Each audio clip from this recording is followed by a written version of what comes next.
नमस्कार, मी डॉक्टर भाग्यश्री पाटील, संजीवन medical centre इथल्या IVF सेंटरमध्ये IVF तज्ज्ञ म्हणून कार्यरत आहे. IVF म्हणजे काय?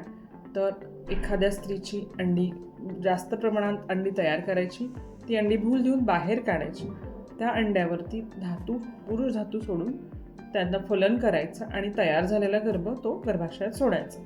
ठीक आहे. मग प्लस लोकांचा असा प्रश्न असतो की आम्हाला किती इंजेक्शन्स IVFच्या वेळेला घ्यावे लागते.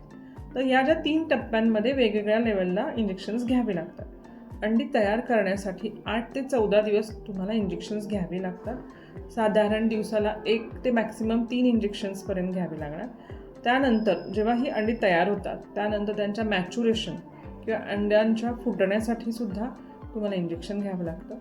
त्याच्यानंतर फर्टिलायझेशन झाल्यानंतर गर्भ सोडण्यासाठी जे अंतस्तर तयार करावं लागतं, गर्भाशयाची गादी तयार करावी लागते, ती गादी तयार करण्यासाठी इंजेक्शन्स घ्यावी लागतात आणि प्रेग्नन्सीला सपोर्ट करण्यासाठी अशी पेशंट्सना इंजेक्शन्स IVF प्रक्रियेदरम्यान घ्यावी लागतात. साधारण 20 जवळजवळ 40 इंजेक्शन्स ही घ्यायला लागू शकतात.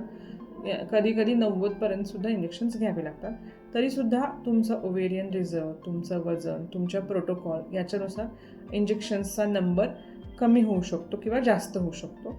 आणि या इंजेक्शन्स देताना अगदी हलक्या स्वरूपाचं टोचण्याचं पेन सोडल्यास बाकी काही त्याचा त्रास होत नाही. नमस्कार.